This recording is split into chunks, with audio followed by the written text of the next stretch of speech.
بسم الله الرحمن الرحيم. الحمد لله رب العالمين، والعاقبة للمتقين، ولا عدوان إلا على الظالمين، وأشهد أن لا إله إلا الله ولي الصالحين، وأشهد أن محمدا إمام المتقين، نبينا محمد وعلى آله وصحبه أجمعين. بینندگان محترم شبکه جهانی وصال حق، دوستان عزیز و مکرم و ارجمند، السلام علیکم و رحمت الله و برکاته.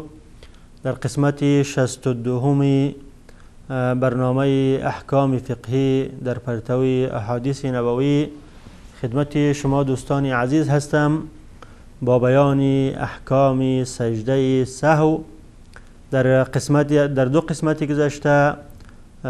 شروع کرده بودیم با بیان این باب سجده سهو که انسان نمازگزار وقتی که در نماز خود سهو میکند باید سهو خود را با کردن دو سجده در آخر نماز جبران بکند. و در دو قسمت گذشته خدمت شما دوستان بیان کرده بودم که احادیث متعددی وارد شده که رسول اکرم صلی الله علیه وسلم در نماز سهو کرده بودند، در 4 جا یا در 5 موقع. یا الله متعال ایشان را سهوانده بود به خاطر فهماندن اینکه ایشان بشر هستند و کسی حق ندارد که آنها را به درجه الهی برساند و بشر و وارد شدن سهو از بشر منافات با عصمت انبیا ندارد.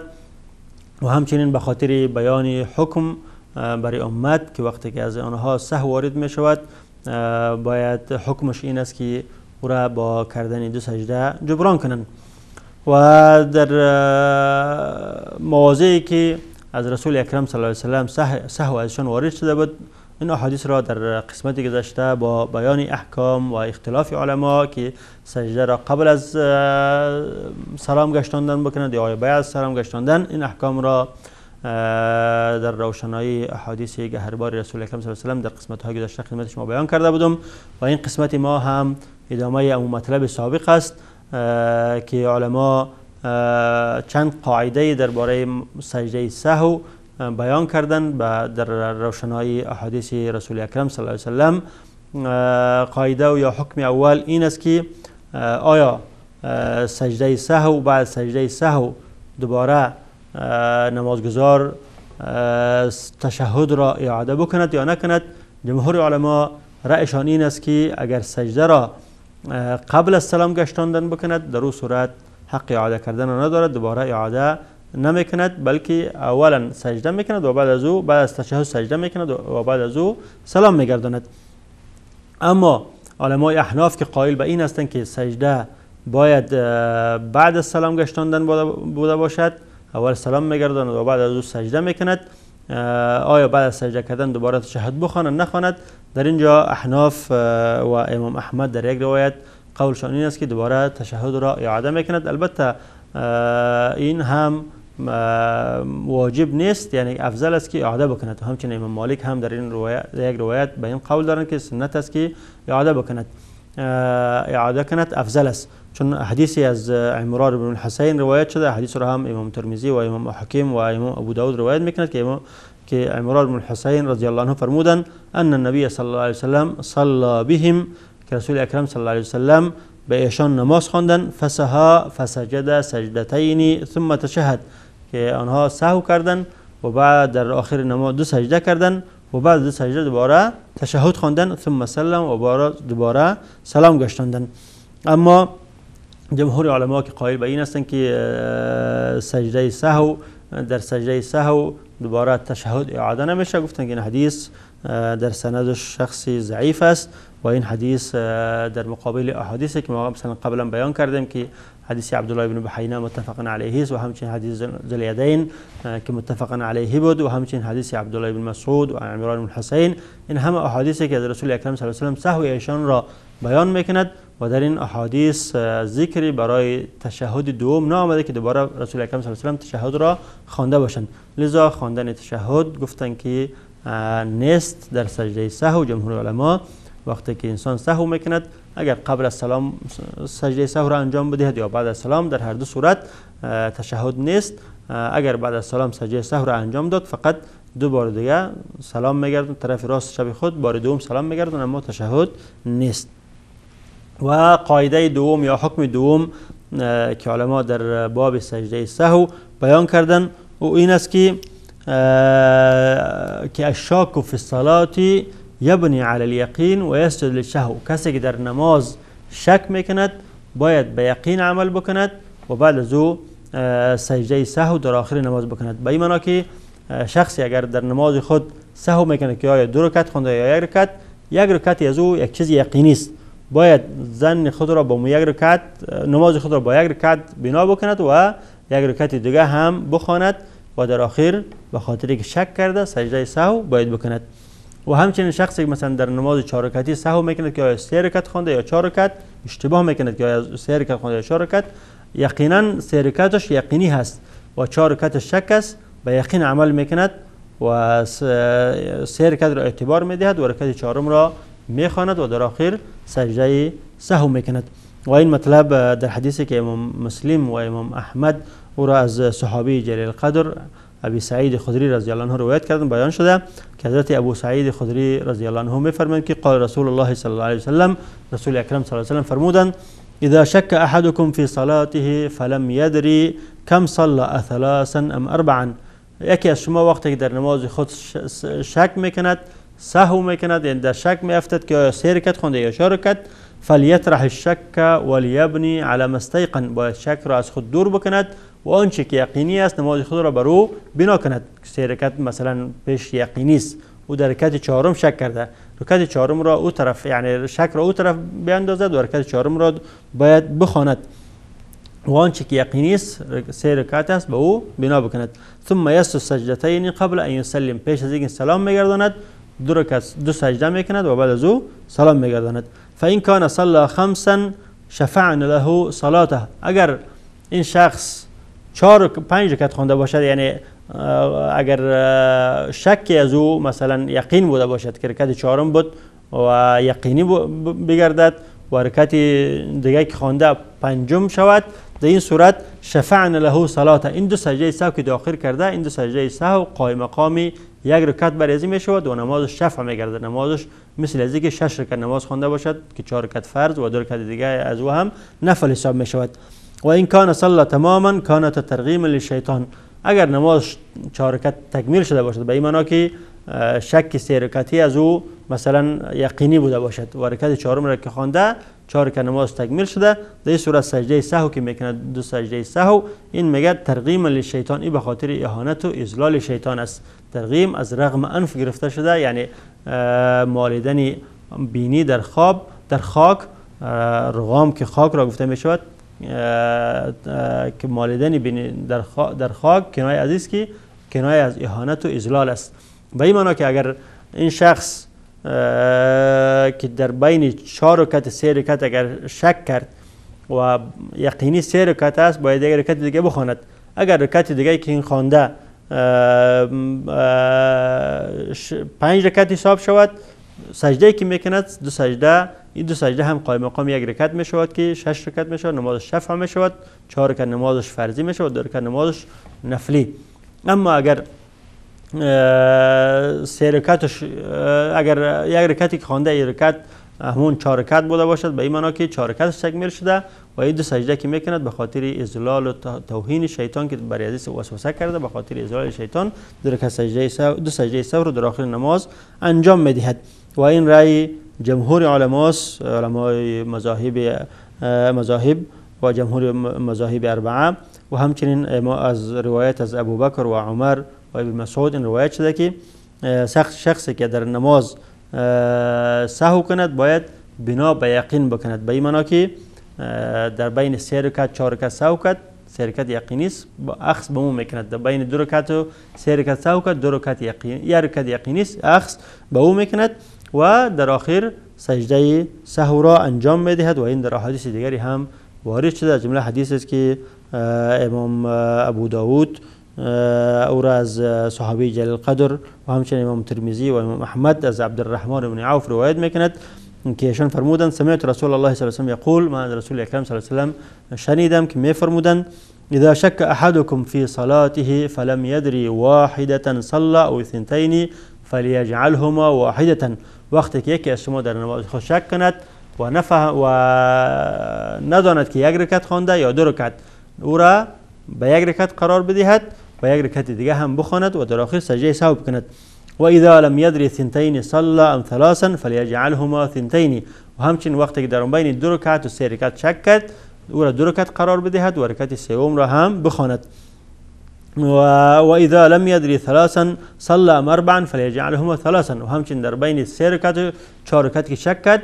سه رکعت قرار بدهد و رکعت چهارم را هم باید بخواند. ثم يسجد اذا فرغ من صلاته وهو جالس قبل ان يسلم سجدتين. بعد از وقتی که از نماز خود فارغ شد، تشهد و درود را خواند و دعا را خواند، با دو سجده بکند پیش از اینکه سلام میگرداند. پیش از اینکه سلام میگرداند دو سجده بکند و بعد از او سلام بگرداند. و اینجا هم سلام قبل از سجده آمده در این حدیث و در حدیث قبلی، به خاطر که در اینجا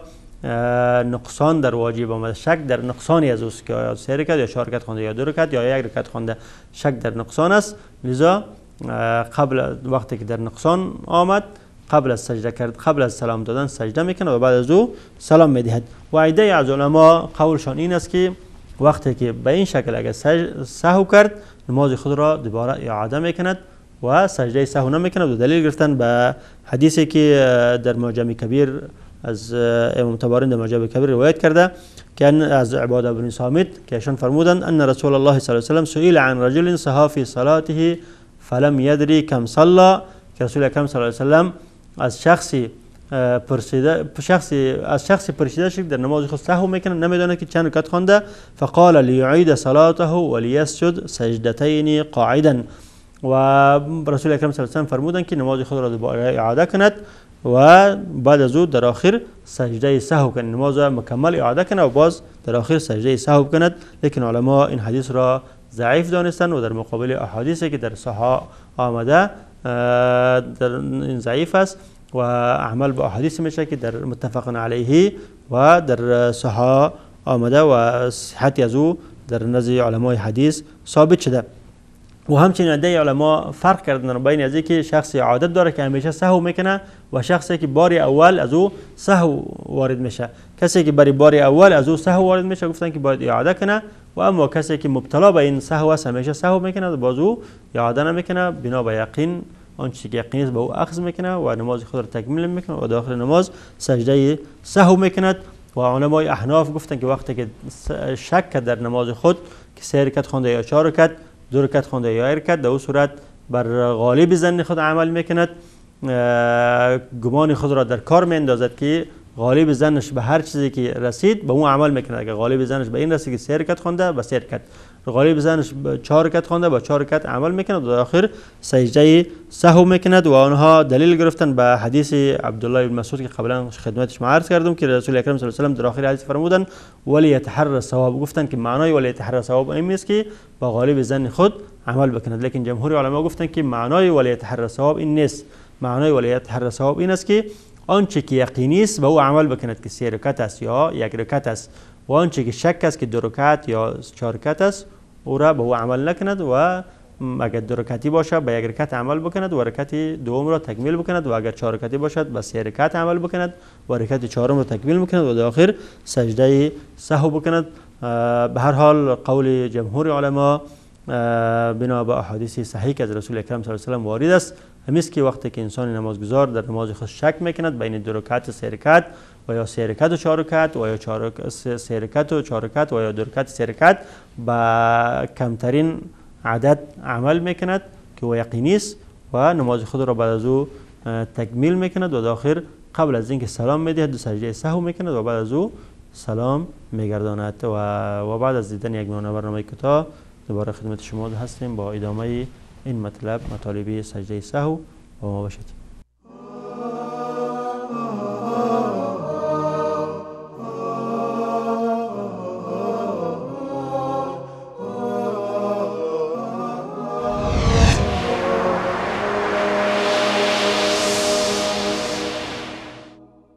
أيا لاهيا في دروب الحياة تسير الخطى في دجى الحيرة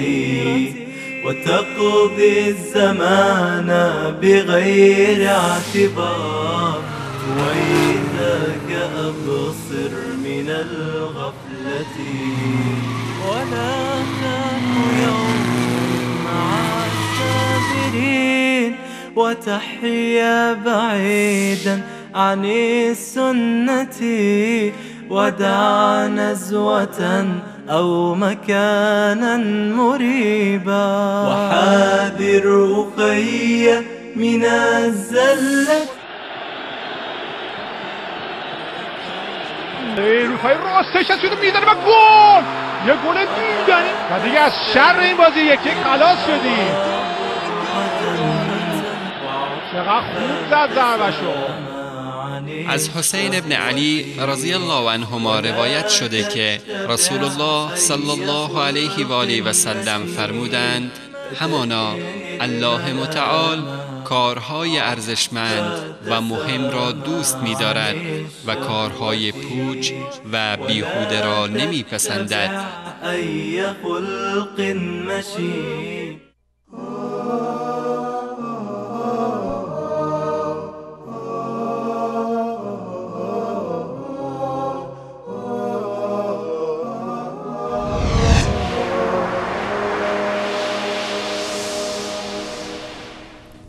بسم الله الرحمن الرحیم. دوستان نهایت گرامی، با سلام مجدد خدمت شما دوستان عزیز هستم. در قسمت اول یا برای شما گفتم که رسول اکرم صلی الله علیه و علمای کرام در باب سجده سهو چند قاعده بیان کردند. قاعده اول این بود که بنا به قول جمهور علما وقتی کسی سهو میکند در آخر دو سجده سهو را یا قبل السلام یا بعد السلام انجام میدهد، دوباره تشهد را نمیخواند. بنا به حدیثی که صحابه کرام از سهو نبی کریم صلی الله علیه و سلم روایت کردند که رسول اکرم صلی الله علیه و سلم سهو کردند، در آخر دو سجده کردند اما تشهد را دوباره نخواندند و این رأی جمهور علماست. و قاعده دوم را گفتم این بود که وقتی که کسی در نماز خود شک میکند که 2 رکعت خوانده یا 3 رکعت یا 3 رکعت خوانده یا 4 رکعت، آنچه که یقینی است که عدد کم است با او عمل میکند و نماز خود را تکمیل میکند و بعد از او در آخر دو سجده سهو قبل السلام گشتاندن میکند. به ایمان که اگر در بین 2 رکعت و 3 رکعت سهو کرد عمل به 3 رکعت میکند و رکعت 4 را تکمیل میکند. در بین 1 رکعت و 2 رکعت سهو شک کرد عمل به 1 رکعت میکند و رکعت دوم خود را تکمیل میکند و در آخر سجده سهو میکند و این رأی جمهور علماست. چه این شخص برای بار اول از شک صادر شود وارد شود یا اینکه همیشه در نماز خود شک کند، در هر حال قاعده است که با آنچه که قلیل و یقین است با آنچه که کم یقین است به او عمل میکند و نماز خود را تکمیل میکند و در آخر سجده سهو میکند. قاعده سوم این است که لا يتم الرجوع من الركن الى الواجب. وقتی که یک نمازگزار در واجب سهو میکند، واجب را ترک میکند، سهوا نمیخواند و از واجب منتقل به رکن از ارکان میشود، در این صورت بعض یادش میاد، در این صورت درست نیست که از رکن پس بگرده برای واجب به خاطر ادای واجب، بلکه در نماز خود استمرار میدهد و در آخر به خاطر ترک واجب سجده سهو میکند. به این معنی اگر شخصی در نماز 4 رکعتی بعد از خواندن 2 رکعت در تشهد ننشست و نشستن در تشهد و خواندن تشهد واجب است، این کار را انجام نداد، برکت سوم بلند شد. اگر در وسط راه یادش آمد قبل از اینکه بلند شود استاد شود یادش آمد می نشینه و تشهد را میخوانه و اگر یادش نآمد تا که استاد شد و با قیام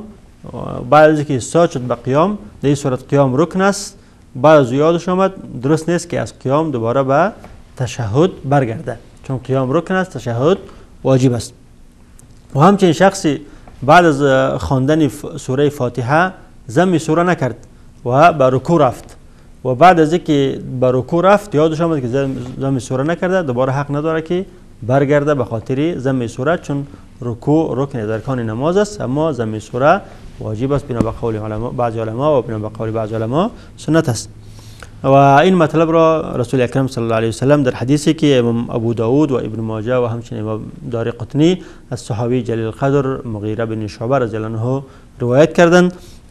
که ایشان فرمودند ان رسول الله صلی الله علیه و سلم قال، رسول اکرم صلی الله علیه و سلم فرمودند اذا شک احدکم فقام فی الرکعتین فاستتم قائما فلیمضی ولیسجد سجدتین. وقتی که یکی از شما سهو میکند در نماز 4 رکعتی بعد از خواندن 2 رکعت به قعده نمی نشیند، استاد میشد، اگر بعد از اینکه استاد شد به قیام یادش آمد فلیمضی ولیسجد، باید رکعت سوم خود را بخواند و همچنین رکعت چهارم خود را و در آخر باز سجده سهو بکند. فإن لم یستتم قائما فلیجلس ولا سهو علیه. اما اگر در وسط یادش آمد قبل از اینکه استاد شود در وسط قعده و قیام یادش آمد، در او صورت برای قعده می نشیند و قعده خود را می خواند و سهوی برای نیست، یعنی سجده در آخر نمی کند. این شخص این حالت را سهو گفته نمی شود. پس این حدیث دلالت بر این می کند که سجده قعده اول واجب است و قیام رکن از ارکان نماز است. وقتی که در قعده در واجب کسی سهو میکند و به قعده استاد و به رکن انتقال مییابد، درست نیست که از رکن دوباره بر سجده بر قیام برگردد. و همچنین دلالت به این میکند که سجده کسی که تشهد یادش میرود، سجده سهو به خاطر تشهد است نه به خاطر استاد شدن از قیام. به این معنی که رأی جمهور علما است کسی که اگر بنابراین این حدیث اگر از قیام استاد می شود، از قعده استاد می شود، در وسط یادش میاد، سهو بر او نیست، چون در این صورت این شخص تشهد را انجام داده و عملی واجبی را انجام داده، لذا سهو بر او نیست. اما بعد از اینکه استاد شد به قیام انتقال پیدا کرد به از واجب به رکن، در او صورت تشهد از پیش فوت شده، در آخر نماز به خاطر فوت تشهد که واجب است این را جبران میکند با کردن 2 سجده سهو. اما عده از علما روایت از امام احمد و عده دیگری از علما قولشان این است که اگرچه این شخص در وسط راه اگر یادش آمد دوباره برگشت بر قعده تشهد خود را میخواند، باز هم در آخر سجده سهو میکند. و دلیل گرفتن به حدیثی که امام بیهقی و دارقطنی از انس بن مالک روایت میکند و حدیث موقوف به انس بن مالک است که انس بن مالک انه تحرك للقيام من الركعتين الاخريين في العصر على جهة السهو فسجد فقعد ثم سجد للسهو. که انس بن مالک رضی الله عنه در نماز عصر سهوا از بعد از 2 رکعت استاد شد و قبل از اینکه به قیام استاد شد و یادش آمد دوباره نشست و قعده کرد و در آخر سجده سهو کرد. لیکن جمهور علما گفتند که این حدیث موقوف به انس بن مالک است و اما حدیث مغیره بن شعبه حدیث صحیح است و مرفوع به رسول اکرم صلی الله علیه و سلم است، لذا عمل به حدیث مغیره بن شعبه میشه که مرفوع به رسول اکرم صلی الله علیه و سلم است که اگر کسی سجده از پیش ترک کرد بر سجده سهو است، اما اگر در وسط یادش آمد قبل از قیام نشست و از قعده را انجام داد و تشهد را خواند، در او صورت بر بالای از او سجده سهو نیست. و اگر شخصی از قیام دوباره برگشت بر قعده حکمش چی است؟ جمهور علما گفتن که اگر این عمل را عمدن انجام داد نمازش باطل می شود. به این معنی که اگر از حکم شرعی واقف بر حکم شرعی بود، این حکم را میدانست باز عمدن این کار را انجام داد نمازش باطل می شود. اما اگر سهوا یا جهلا این کار را انجام داد در اون صورت نمازش باطل نمی گردد. و قاعده سوم یا قاعده چهارمی از قواعدی که در باب سجده سهو علما بیان کردن و این است که گفتن که لیس علی من خلف الامام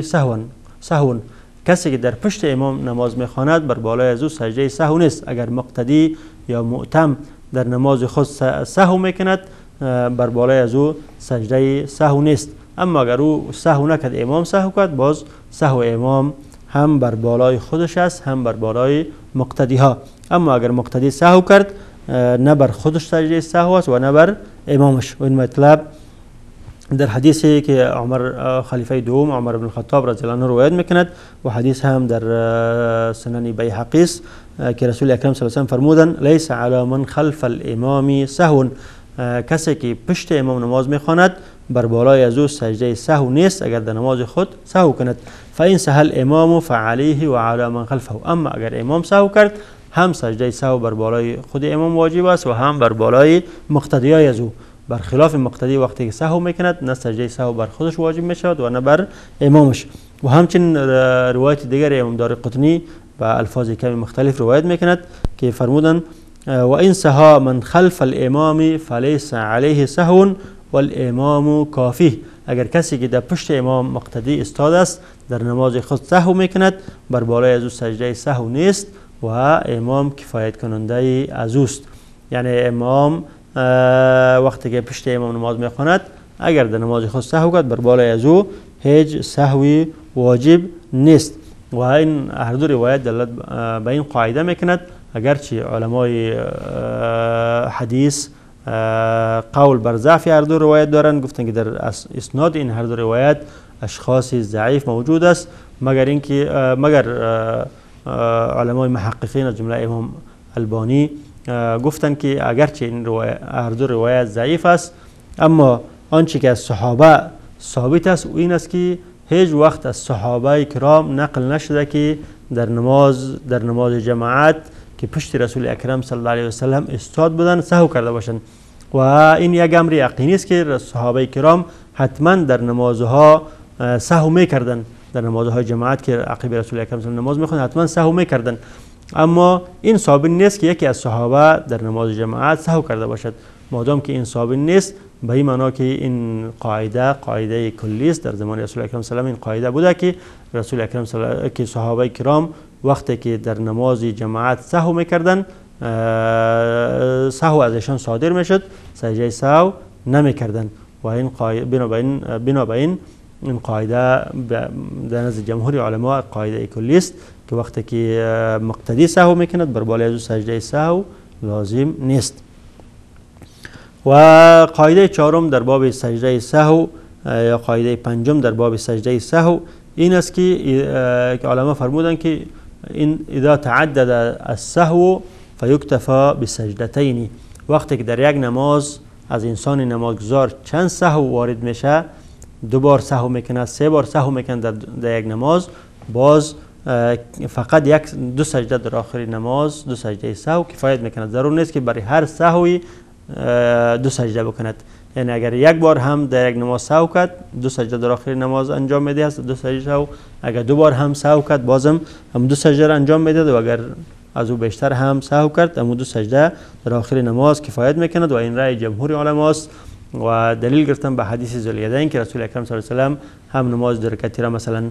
4 رکعتی را 2 رکعت خواند و هم سلام گشتاند و هم سهوا سخن گفت و هم یعنی چند سهو تقریبا در این حدیث وارد شده، باز هم فقط اکتفا به 2 سجده در آخر نماز کردند. و عده از علما قولشان این است که برای هر سهو باید 2 سجده بکند و دلیل گرفتن به حدیثی که از صحابی جلیل قدر ثوبان روایت شده و حدیث هم در ابو داود و ابن ماجه است که رسول اکرم صلی الله علیه و سلم فرمودند لکل سهو سجدتان بعد ما یسلم، برای هر سهو 1 سجده است بعد از اینکه سلام میدهد. لیکن حدیث در سندش شخصی به نام اسماعیل بن عیاش است که علمای سند او را ضعیف گفتند، لذا جمهور علما به این حدیث استدلال نکردند و به حدیث ذوالیدین و حدیث دیگری استدلال کردند و گفتند که این قاعده است که وقتی که در نماز از انسان نمازگزار چه امام باشد چه منفرد باشد، وقتی که چند سهو در یک نماز حاصل میشه، 1 سهو یا 2 سهو یا 3 سهو، فقط با 2 سجده در آخر نماز جبران میشه و این نیست که در هر سهو و سجده جداگانه بکنه. و در اینجا احکام و آداب و قواعدی که در علما در روشنایی احادیث رسول اکرم صلی الله علیه و سلم در باب سجده سهو بیان کردن خاتمه می‌یابد و وقت برنامه ما هم